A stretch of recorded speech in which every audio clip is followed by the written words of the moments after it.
மேரேஜ்க்கு முன்னாடி திருமணத்துக்கு முன்னாடி சில டெஸ்ட் பண்றது வெரி வெரி இம்பார்ட்டன்ட்.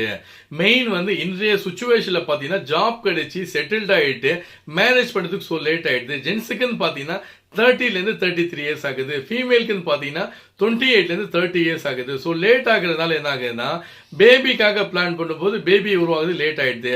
அதே மாதிரி வந்து தாம்பத்திய உறவுல இருக்கும்போது அந்த தாம்பத்திய பிரச்சனை வருது. ஹார்மோனுடைய லெவல் கம்மி ஆயிடுச்சுனாவே விரப்புத்தன்மை வீரியம் கம்மியாயிடும். முக்கியமா வந்து மேல் பண்ண வேண்டிய டெஸ்ட் வந்தது மேல் ஹார்மோன் அப்படின்னு சொல்லுவோம். அதே மாதிரி விந்துடைய பரிசோதனை செமென் டெஸ்ட் இது ரெண்டுமே முக்கியமானது. ஃபீமேலுக்குன்னு பாத்தீங்கன்னா அல்ட்ராசவுண்ட் ஸ்கேன்ல வந்து பெல்வி ஸ்கேன் பண்ணுங்க, இதுல நீர்க்கட்டி இருக்கா இல்லையா.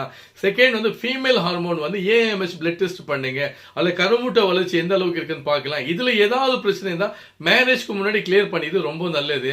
இந்த வீடியோ வந்து ஃபுல்லா பார்க்கணும். இந்த சேனலுக்குள்ள இருக்கு, நீங்க பார்த்து கிளாரிஃபை பண்ணுங்க. சேனல் சப்ஸ்கிரைப் பண்ணி உள்ள போய் பாருங்க. இன்னும் நிறைய வீடியோஸ் இது ரொம்ப யூஸ்